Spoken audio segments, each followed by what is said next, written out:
Welcome to H Plus Academy, where the future of humanity is shaped by a powerful fusion of science, technology, and the arts. Our guest is Briar Prestidge, founder of the Prestidge Group, who, along with me, is on her own mission to explore the future of humanity.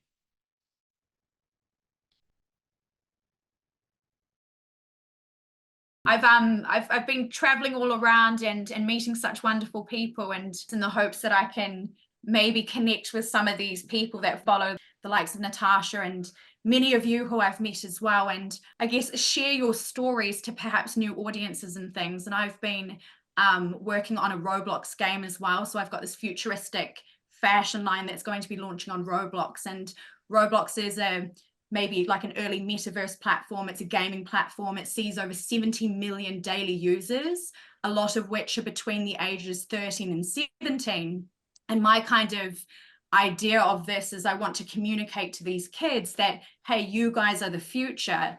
And I'm actually going to end up with quite a big Discord community from that as well, in the hopes that I can start to, I guess, just inspire the next generation and stop them from feeling this nihilism, and let them know that they can go out there and take action. Let me just start by saying welcome, everyone. This is a Humanity Plus event, and the reason for it is we want to get our grit on, basically. Our grit about dealing with what transhumanism is, longevity, life extension, healthier, better life, and to be more humane, and what are the very core ideas and values. Everyone, this is so important to us. We know that transhumanism is growing. That's a fact. We know that we have a big stretch to get over. It could get better before it gets worse, and usually it does. But we need to look at what we can do now to create a stronger community, because as we know, what we can do is foster a stronger community for all of us. And yes, we get together at conferences and we have our meetings and we do connect, but we need a stronger sensibility there and to engage others and bring them into this. So community is what we're looking at. I want to say that Briar is now an advisor to Humanity Plus. We want to welcome her and know that she is going to work with us through her particular experience as a remarkable entrepreneur. Well, we want to wake people up to with more enlightenment, more truth, and truth does matter. So the fact that within society now, through the social media, through the politics, through the different venues of espousing information of what we're supposed to be afraid of, we need to be cautious, to be sure, and focus on the ethical issues at hand. But we also need to get our grit on and be more positive, more engaging, and move forward. So do you want to talk about what we worked on here, Brad?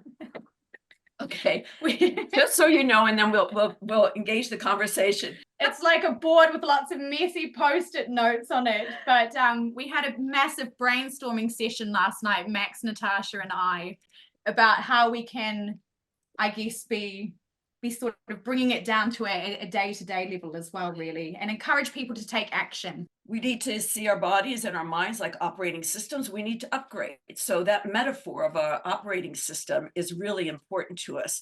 An antivirus for misinformation. We need to really package that to protect ourselves with the feng shui the shit out of it. That was a really good one Max came up with, his articulate philosophical understanding. But we do need to feng shui the shit out of all this crap around us.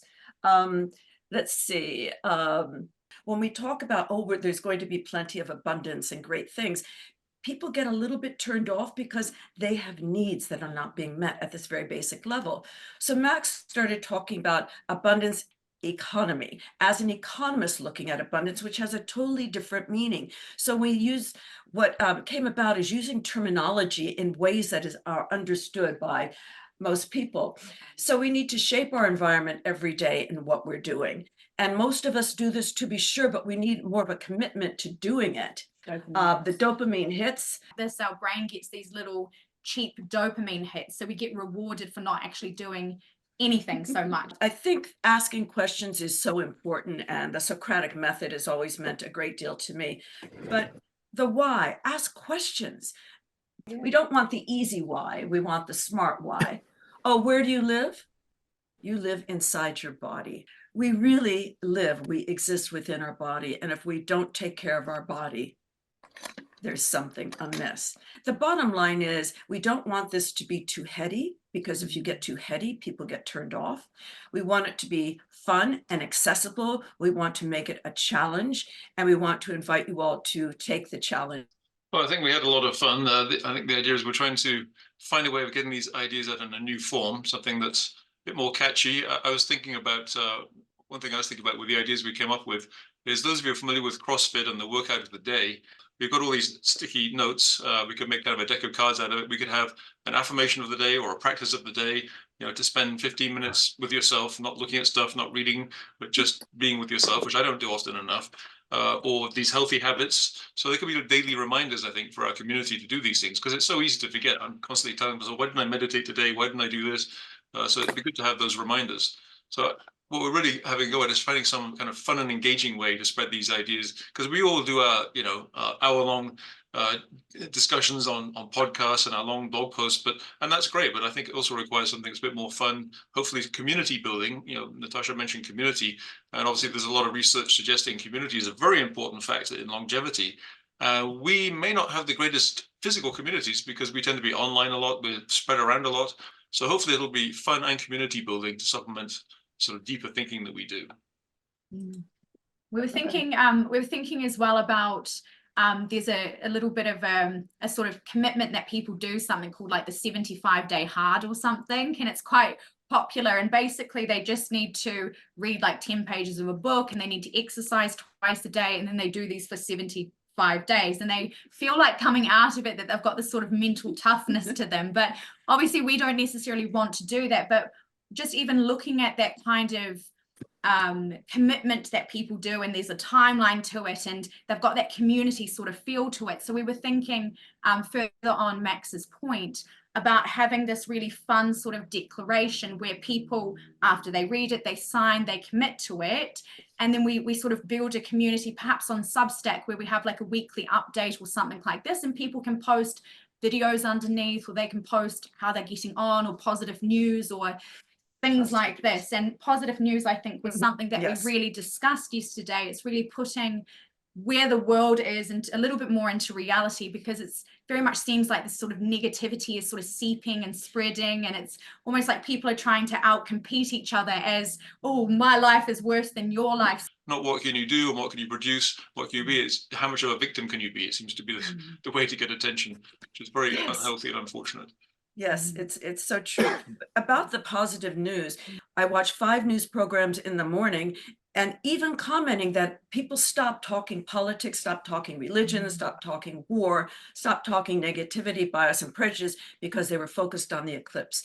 And I love that. It was a moment for all of us across the planet to be looking up at something miraculous and wonderful that was happening. It was just a moment, like a breather, taking a deep breath. And I thought that was so lovely that it was noted too on these various news programs. We need an eclipse. We need to stop this nonsense and look up and get our grit on and take responsibility. When someone is being negative, we need to just graciously let them know it is unacceptable. When someone is spreading false information or claiming something to be true that may not be true, we need to stand up and say it.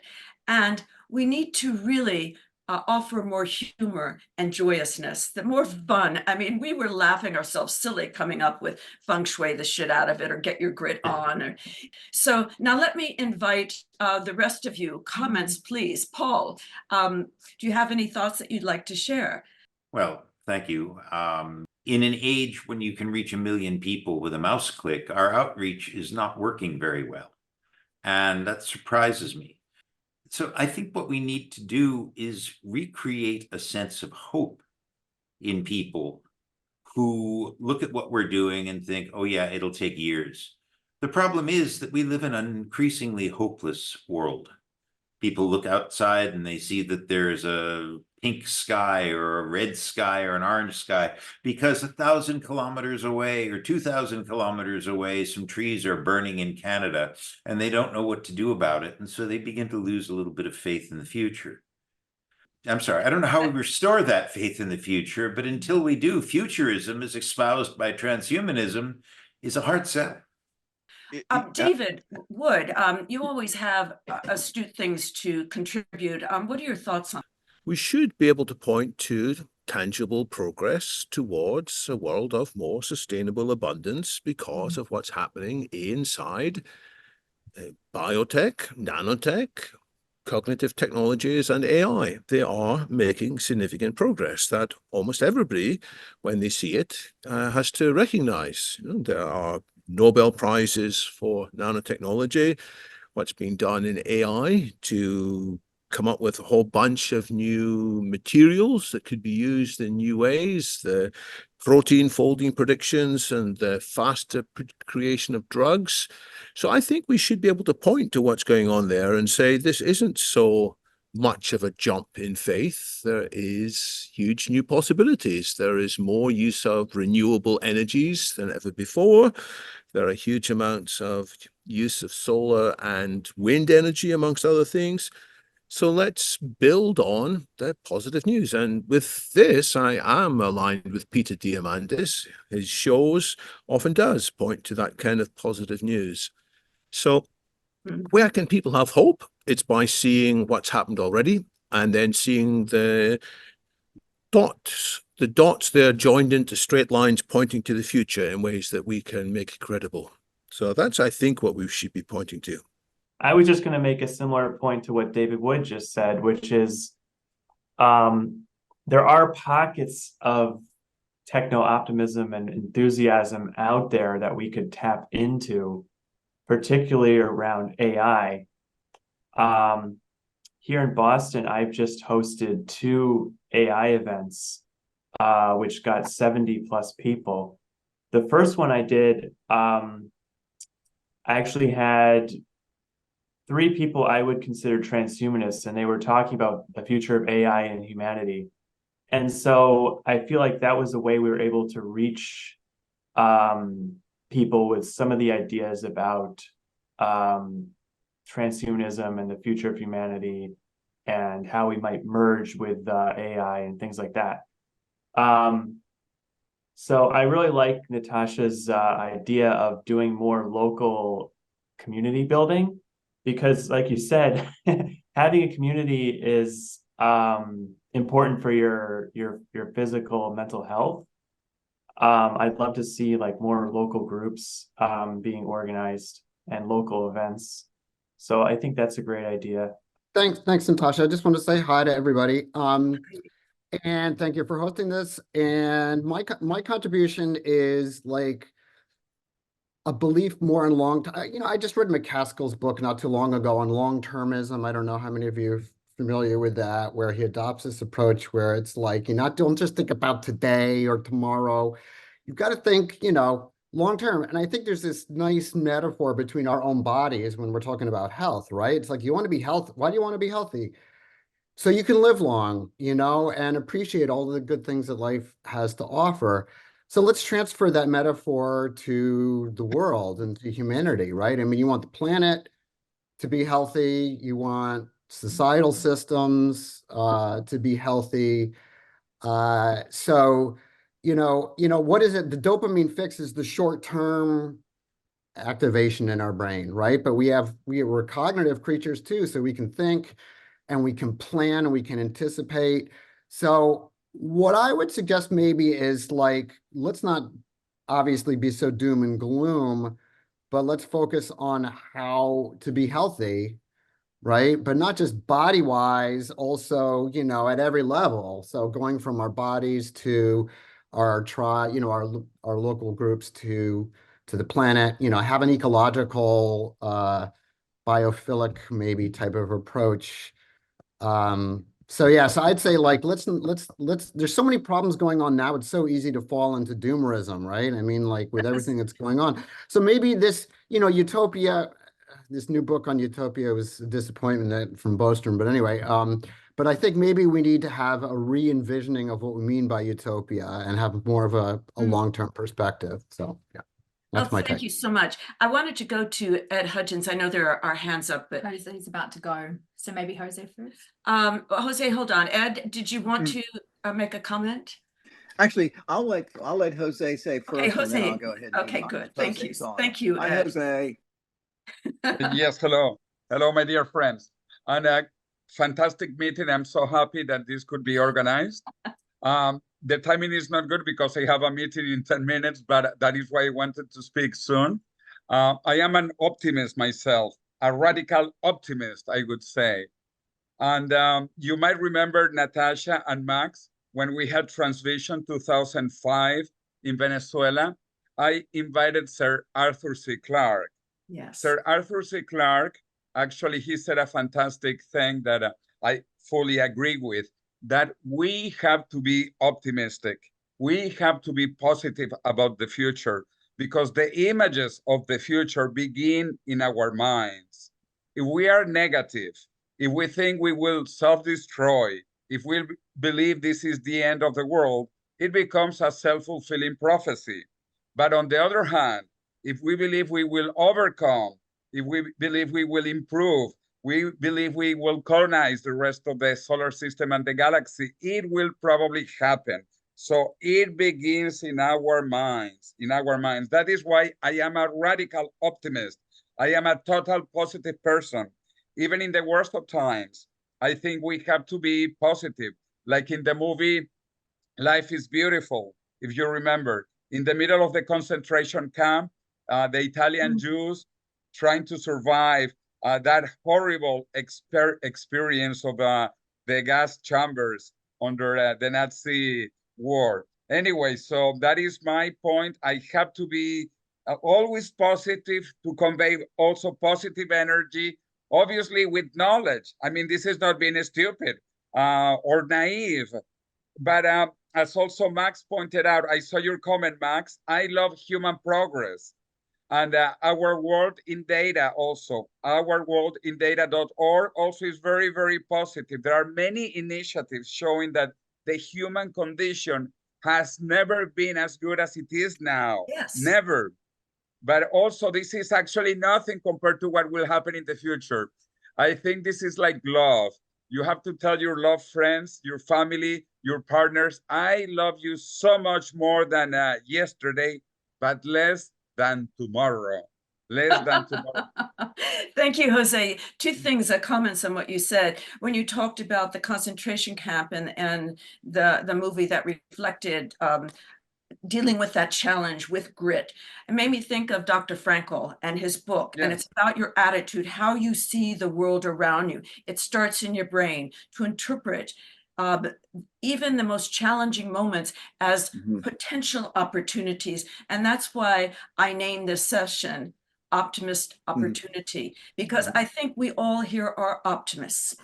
And maybe not all the time, everywhere, but there's that core, or we wouldn't be life extensions, or we wouldn't be transhumanists.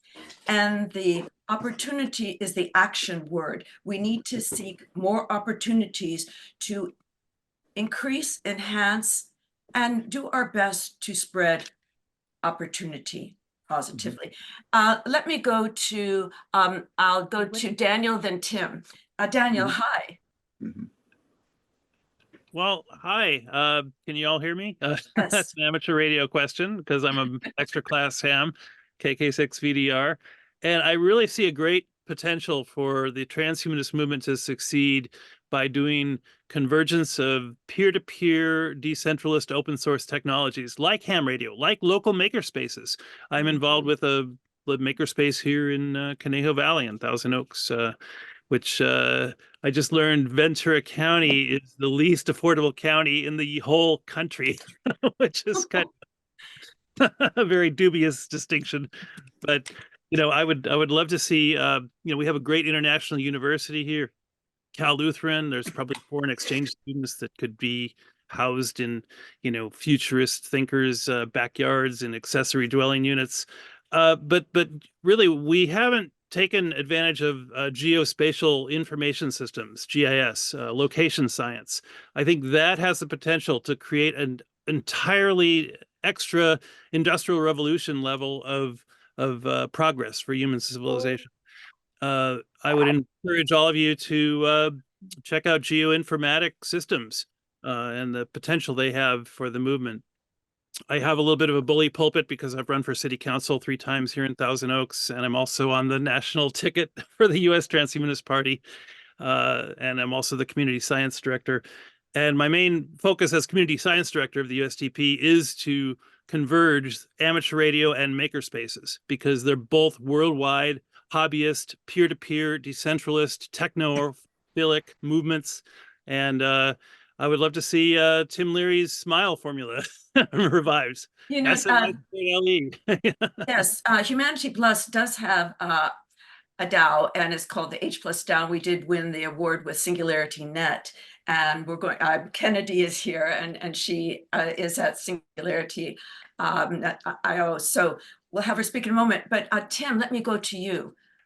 So I cover a lot of different communities, and so one of the things that I've noticed is there is a lot of fragmentation, and that's pretty normal, right? Especially when you have rapid growth.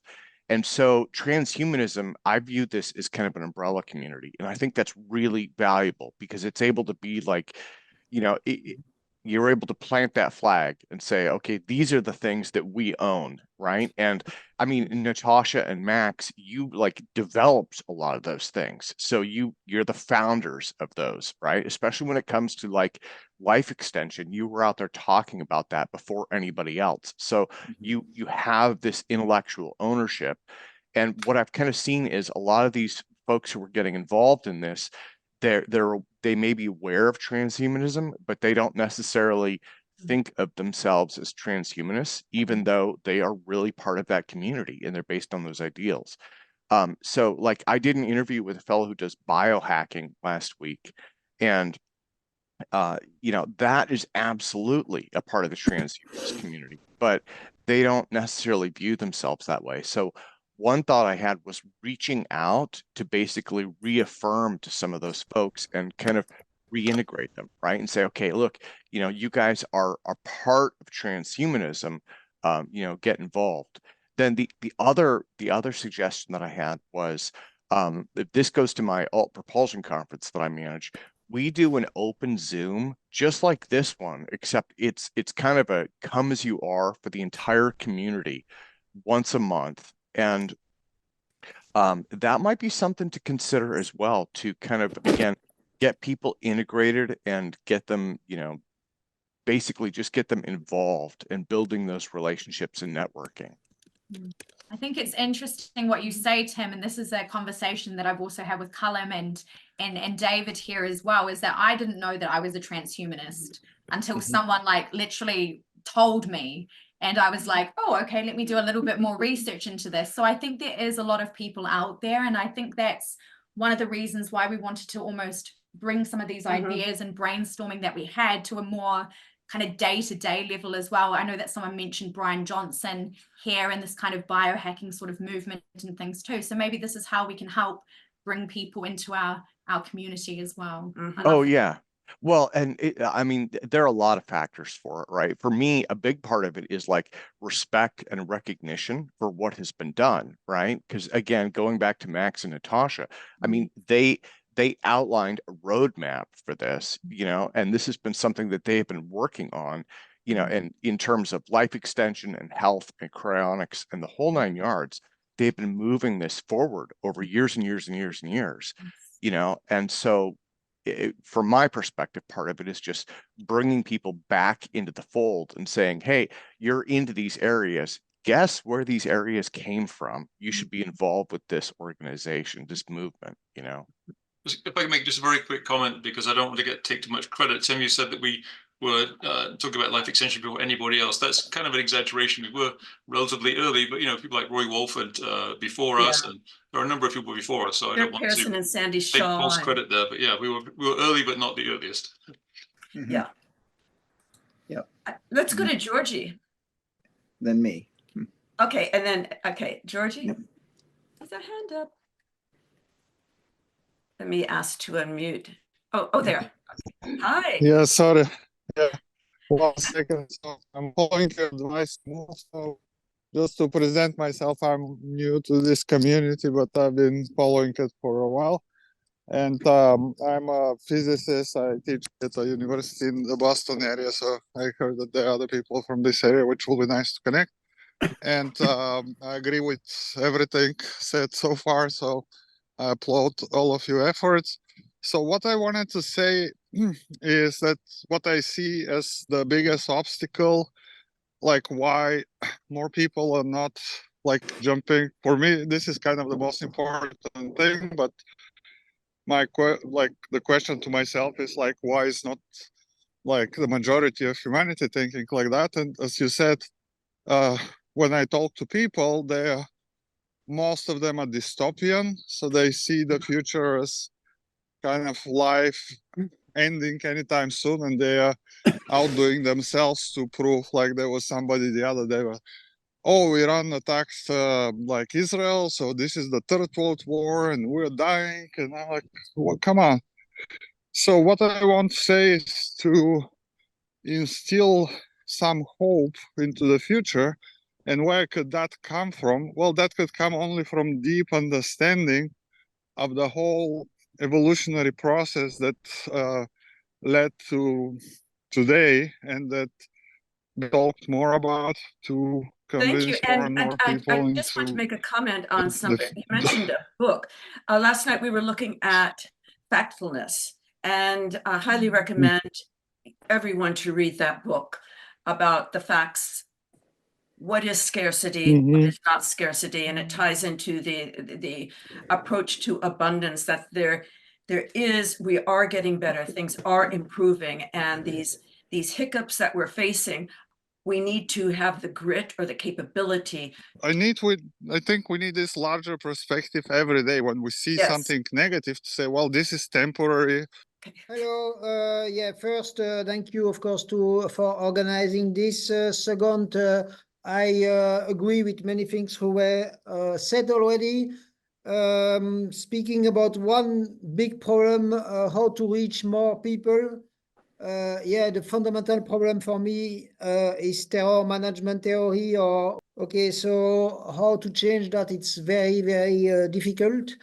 But still, I agree with what Jose said at one moment. Today is the best day of the history of humanity. Well, there was COVID, but now we seem to go out of this. But today is also probably the most dangerous day of the history of humanity, and that's where we have a specific role.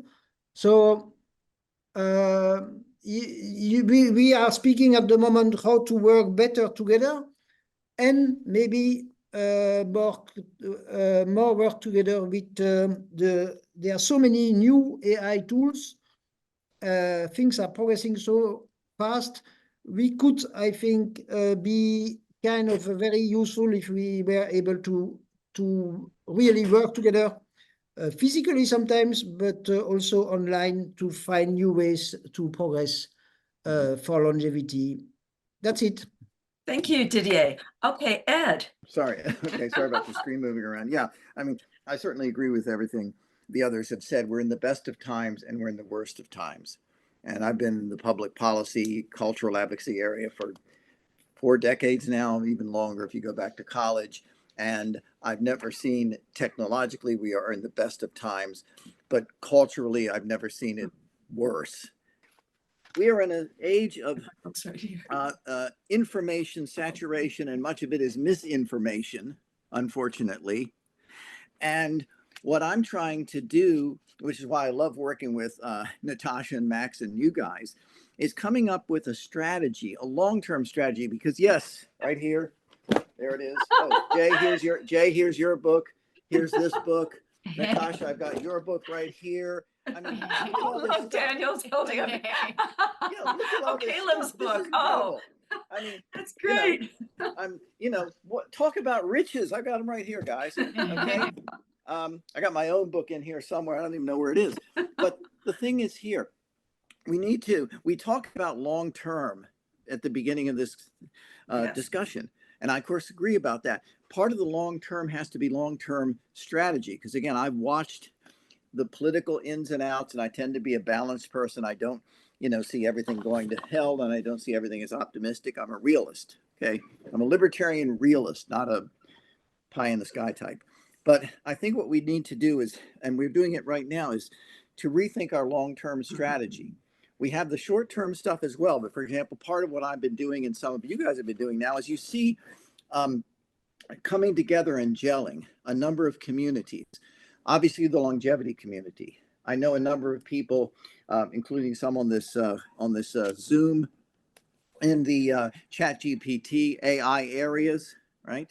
And we see a lot of stuff on that. And unfortunately, we see a lot of negative stuff. We're going to take over the world, and very bad stuff going on as well. The University of Austin, if many of you I think know about that, it's a group of what I would call honest liberals, people like Steven Pinker, honest libertarians, honest conservatives, coming together saying we have to restore the Enlightenment Foundation, or as Max does in my favorite piece in this book, he talks about transhumanism being the next step in the Enlightenment, which I completely agree on. But what I think we need to do, and that's why I think working with these different groups is essential. In other words, taking the ideas, and yes, we want people to read these essays, but we want to take the ideas and implant them in different organizations. I'm working with a number of conservative organizations here in Washington. I don't agree with them on a lot of issues, but for example, they see a problem with Medicare and with FDA. And I say, when people are living to 100, how are you going to deal with that? And they say, gee, I don't know. And I say, well, why don't we get ahead of the game and work on these things? But see what I'm doing? I'm implanting the ideas of transhumanism, that we're looking to live to 100. And I could go on in lots of gory details, and I can send you guys longer material on this, but I'm looking at this long-term strategy because it was the errors of 20, 30, 40 years ago that have led us to the bad situation where we should be so optimistic, and yet we're more divided than ever. So we have to do not only fight the short-term battles, but look at the long-term strategy. The left talks about their long march through the institutions. In many ways, they've succeeded. We have to do the same. And that's kind of what I'm working on. And that's why I'm actually pretty positive about, we've got all the ammunition. We need the strategy. I was in the hospital the last couple of days because of some issues with one of my daughters, and they're home now and so forth. But what's interesting is I would talk to the people there, and I would say, oh, do you know about what they did with sickle cell anemia with some of the Black people? Say, I never heard that. Why didn't I see that on the news? And I said, this is what they've done with CRISPR-Cas9. Wow. I talked to them about all of these things just in casual conversations, because they're all around, coming in and out. And they're all, and again, this is healthcare, folks, and they haven't heard about much of this. Yeah, and so there's another community that should really be enthusiastic. Anyway, sorry to go on about this, and I'm going to work, behind the scenes with you guys or above, because I see the potential of taking all of these great things and really operationalizing. By the way, anyone on this call or Zoom who has contact with Mark Andreessen or the people that work with him, his Techno-Optimism Manifesto is really very good, but I don't see, where are you trying to manifest your manifesto? And I really want to get in touch with these people and say, guys, I've worked in this area for 30 and 40 years about taking stuff like this and doing something about it. So it's the framing issue on the evening news. Natasha, you talk about watching the evening news. My wife does that to see the other side, and then she gets depressed, and then, so forth. But I want to see this as the framing issue on the evening news. And so, anyone who has contacts with Mark Andreessen or any of his people, please let me know, because I really do want to reach out to them about these things. Sorry about going on, but I'm going to pass the mic to Yes. What I wanted to say about Nick Bostrom is not so much to promote the book, but since the book, he has 6 to 7 hours of video, and he's the most accessible guy. Every question you might ask him, you'd find that in the last month, people have already asked him. So he's working very hard to promote a positive vision. And the reason why is he's very concerned that between 2014 and 2018, his views were completely negative. And because of those views, we may not pursue a lot of things.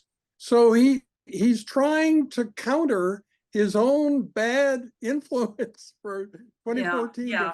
to Well 2018. said, Kim. So I don't want to it's- gossip in here, and I think that most of us get what's going on and want to always wish him and everyone the best. And I think he was someone who didn't play victim, but he was a victim of a gossip that was, I think, very unfair and inappropriate. Thank you, Kim, for bringing that up. Appreciate it. Kennedy Ace. Kennedy, go ahead. Hi, it's so nice to see so many friends here. Panama. I think I know most people here, but I'm Kennedy. I'm CEO of Rejuve Bio, a Singularity Net spinoff. So as far as transhumanism in my own life, you know, I've been a longevity biologist for 20 years now. So I've always really flown the flag of I believe in preventative medicine. And, you know, to touch on what Ed was saying earlier about planting those seeds of this thought in these various groups, you know, as people get used to the idea of people actually living to 100, and as 100, you know, starts becoming more of the average lifespan, hopefully, rather than just the max lifespan, we do have to focus more towards preventative medicine and not just like treating diseases after they've already become problems. I mean, people who are at BGI 24 in Panama, like heard on my panel, some of the regulations around the FDA and how we handle these trials of studying different medicines and things like that have to change. We have to be able to actually study the aging process, which would allow us to go after multiple disease interventions at once, rather than just one disease indication at a time. And so that would make that whole process a lot more efficient. And so that's kind of a more a infrastructure approach that needs to be taken in that regard, in planting those seeds of kind of starting to change the way that these groups are thinking. And it is going to take some kind of some thought changing in terms of regulation and infrastructure, and just how this societal kind of shift is going to adjust for this new world that we're all ushering in. And then just on the thought of you know, spreading optimism, just in my personal life, the way that I've tried to do that is just like really leaning into, and this is going to sound very like Pollyanna and stuff like that, but just really leaning into doing good for others. You know, I belong to several nonprofit organizations in my hometown, and we actually have a fund called just like a random act of kindness fund, where we can like literally, if we're at a grocery store and we see like somebody who's struggling to pay for groceries, we just pay for their groceries. Or if we see somebody who needs like a coat and they can't afford it, we just buy them a coat. We had like some veterans groups where like a couple of veterans got their like bikes stolen. We bought them bikes. So just like really leaning into just doing good for people. And that not only like gives them like that sense that like there's this optimism, and it makes them see the world better. And so that gives them that like optimism bug, but it also gives it back to you as well. And it spurs you on to spread that optimism even more. And it's contagious, and it has these ripple effects. And I really think that helps kind of change people's mindset and really kind of lifts people out of this doom and gloom. And doing that kind of stuff like really helped me, especially like during the pandemic, because I got pretty depressed in 2020. You know, I had had a new baby, like this world like kind of felt like it was crashing down around me. And, you know, as a scientist, I kind of like saw how this could go really bad. And doing that kind of stuff really helped keep me from going into a really dark place, just really leaning into like doing good for others and taking control over what I could do to keep that optimism level up. And my children see that I do that stuff for other people, and see that I really have a passion for doing good, even if it looks like the world is like burning around us. They see that there are good people, you know, like Mr. Rogers always said, look for the helpers. There's always people out there doing good. And the more that we can do that, the more people will be attracted to our movement and our community and see that we are out there really wanting to make this world a better place, you know, walking the walk. I love everything you're saying, Kennedy. That's the core, isn't it? Being a more humane humanity. I think the goal that I think you're setting of trying to move the culture in a more optimistic direction, and maybe even in the direction of accepting transhumanism, is extremely worthy, and it would be terrific if you could do it. I've got a couple of comments, I guess. One is, firstly, I think we should be aware that although we may all agree on those things, I bet we don't agree on much else.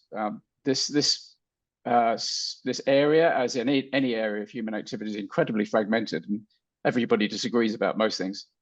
Secondly, if you're trying to change the culture, it's a really, really hard thing to do. And I was thinking, how would you do it? Maybe you try and amplify voices which are much louder than ours, which are already saying the kind of. About half a dozen years ago, there was a group of people who got themselves called the New Optimists, and they were also called the New Atheists. And there were people like Richard Dawkins, Daniel Dennett, who sadly just died. Yes. Sam Harris, Stephen Fry. But I don't hear so much about it from them anymore. The people who are still actually possibly the most useful, really, the people who are still banging the drum very loudly is Hans Rosling and the Our World in Data website, which is quite brilliant. And he just keeps pumping out the fact that the world is getting better, and it's much, much better than it ever has been in the past. Sorry, not Hans Rosling, Max Rosa, who runs Our World in Data. He's carrying on the project.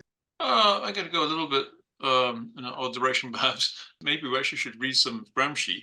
Gramsci, I don't think he actually came up with the term, but he's associated with the term the long march through the institutions, which has been very successful. But he really focused on the strategy of how to get these ideas, infiltrate all the different institutions, which has been done very successfully. So maybe we can learn something from that.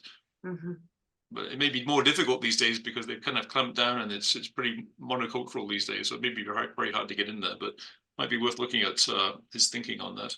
Yeah, and I love Caleb's comment about Hans Rosling and taking that work up and continuing that work is so exceedingly important. Thank you all for being here, adapting and evolving continually. So thank you all. Nice to see everybody.